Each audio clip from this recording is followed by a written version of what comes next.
Baik ya adik-adik semuanya, saya akan melanjutkan kuliah studi peradaban Islam pada hari ini.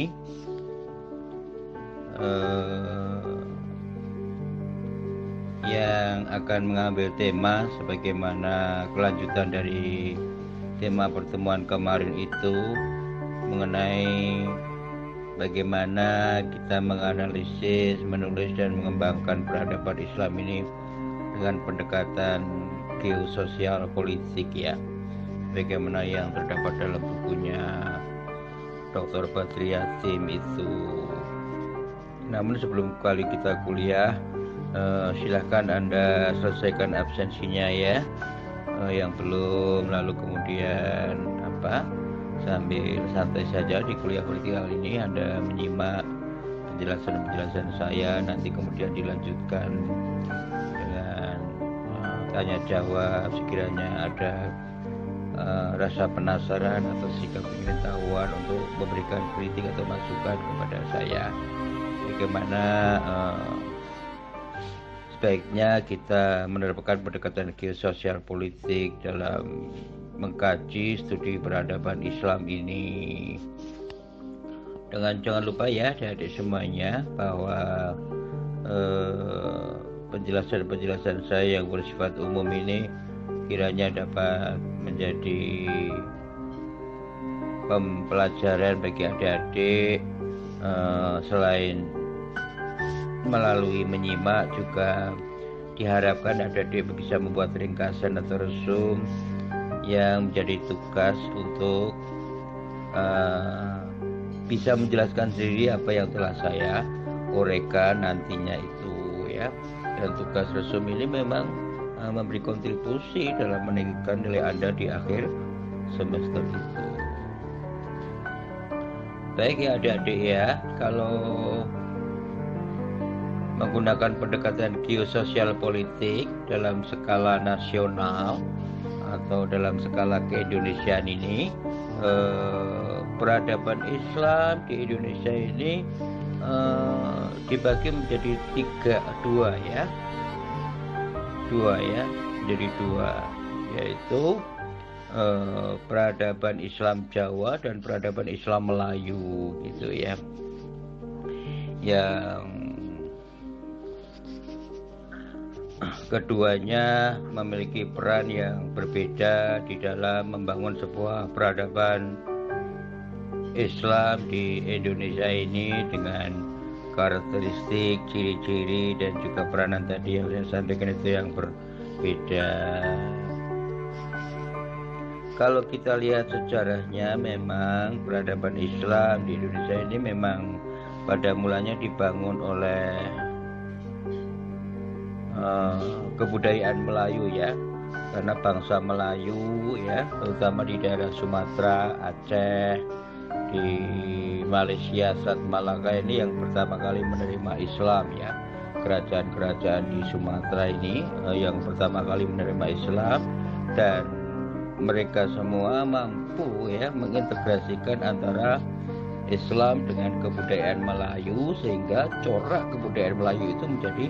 sangat Islam sekali itu ya. Itu kebudayaan Melayu ya, yang kemudian kebudayaan Melayu inilah yang menjadi ciri-ciri ya, karakter pertama dari penyebaran Islam di Nusantara ini, yang bekas-bekasnya masih kita bisa lihat di Kalimantan, di Sulawesi, di Indonesia Timur sana, di Maluku sana, di NTT, NTB itu ya. Makanya di Maluku itu ada kata Malaka, Maluku itu sebenarnya pengaruh dari Islam Melayu itu. Dan tentu saja Islam Melayu ini berbeda ya dengan Islam Jawa ya. Kalau Islam Melayu ini, kalau kita baca buku-bukunya dari Buya Hamka ya, atau buku-bukunya Hamzah Fansuri di Aceh ya, dan sebagainya itu lebih rasionalistik gitu ya. Peradaban Melayu itu lebih rasional, lebih terbuka gitu ya dalam menjelaskan Islam dan membangun sebuah peradabannya di masyarakat itu ya. Lebih rasional ya. Itu karena itulah kemudian penggunaan bahasa persatuan kita ini, bahasa Indonesia ini menggunakan bahasa Melayu ya, bukan bahasa daerah lain ya, bahasa Jawa, Bali, atau bahasa Bugis, atau bahasa Kalimantan, atau bahasa Bali, tapi bahasa Melayu itu, bahasa Indonesia kita itu, karena memang bahasanya lebih praktis dan rasional gitu. Ini sumbangan penting dari peradaban Islam Melayu ya, yang memberikan kontribusi dalam membangun peradaban Indonesia, terutama bahasa Indonesianya ini, kebudayaan yang merupakan bagian dari kebudayaan Melayu yang sudah berintegrasi dengan Islam itu ya. Makanya kemudian di keberadaban Islam Melayu ini memang lebih menonjol keislamannya ya, dan sangat mempengaruhi pembentukan ormas-ormas Islam di Indonesia itu ya, seperti ormas apa ya, misalnya HMI itu lebih banyak ke kebudayaan Melayunya daripada Jawa, atau ormas-ormas lain, Muhammadiyah misalnya gitu ya, atau ormas Al-Wasliyah dan sebagainya, itu lebih corak peradabannya lebih ke Islam Melayu itu yang berkembang awal gitu. Banyak juga penyebar-penyebar Islam dari Melayu itu yang datang ke Jawa gitu ya. Bahkan Raden Patah sendiri sebenarnya juga dibentuk oleh Islam Melayu ini ya. Juga pendiri kerajaan Demak itu, para Wali Songo itu juga kerajaan Melayu itu ya. Jadi sampai pembentukan corak keislaman pertama di Nusantara ini sebenarnya dilakukan oleh kebudayaan Melayu ini, yang sejak awal memang bahasa-bahasanya, penggunaan bahasanya dan cara hidupnya yang lebih terbuka gitu, yang kemudian mampu ya mengintegrasikan antara Islam dengan kebudayaan Melayu ini, menjadi memudahkan ya Islam diterima di masyarakat di Nusantara ini melalui jalur-jalur perniagaan itu, jalur-jalur perdagangan itu ya, yang kebanyakan di daerah-daerah pantai, daerah pesisir-pesisir itu, yang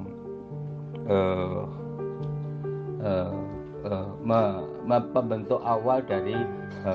penyebaran Islam awal ya di Nusantara ini, daerah pesisir itu ya. Dan memang dalam sejarah ini kalau menurut Hamka memang Islam Melayu lebih tua daripada Islam Jawa ya. Kalau Islam Melayu itu sejak abad ke-7 itu ya, sudah ada agama Islam di tanah Melayu ini, terutama di Sumatera ini ya, di Barus kalau tidak salah itu ya, abad ke-7 itu ya, di Barus ini ya, pernah dikunjungi oleh para pejabat di era Jokowi ini ya, untuk menjadi wisata religi itu di daerah Barus di Medan sana ya, di Sumatera Utara sana, yang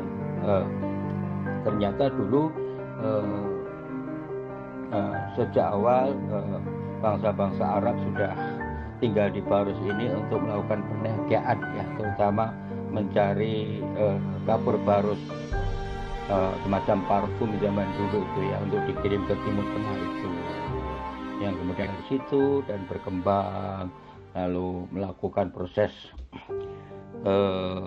dialog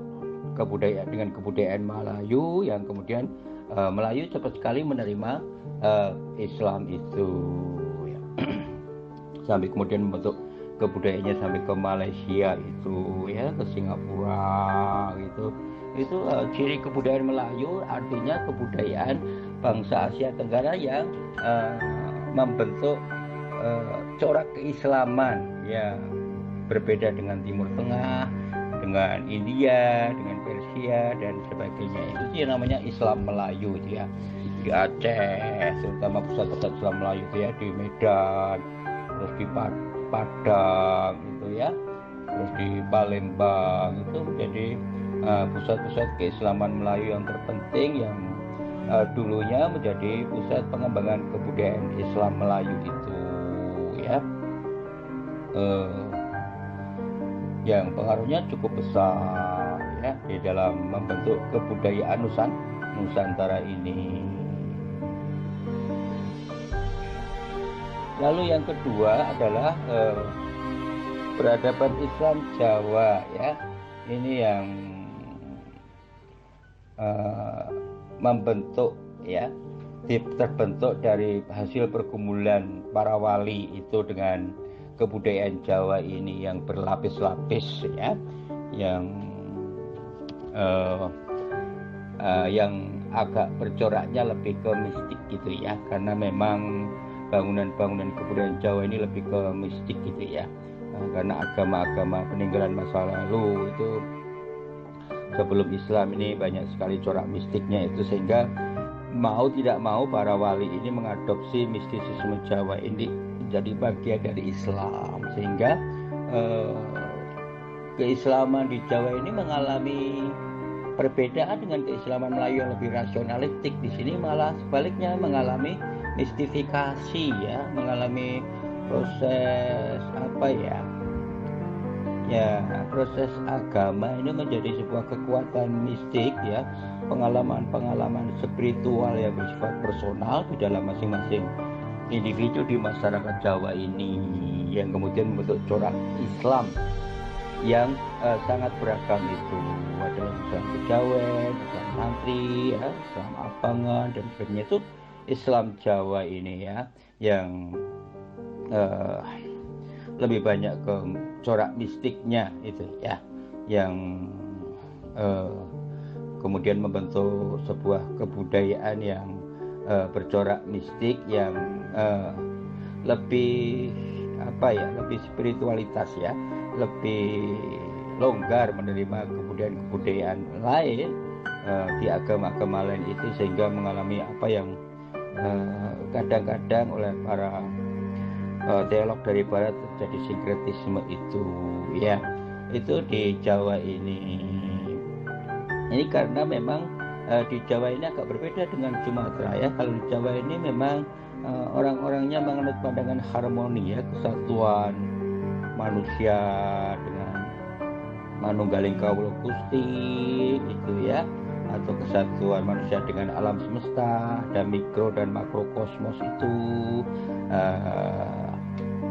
ketergantungan manusia terhadap alam ini yang subur ini, yang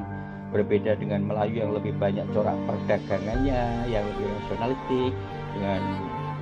kebudayaan Jawa yang lebih agraris ya, yang ketergantungannya terhadap alam lebih tinggi daripada independensi manusianya sebagai khalifah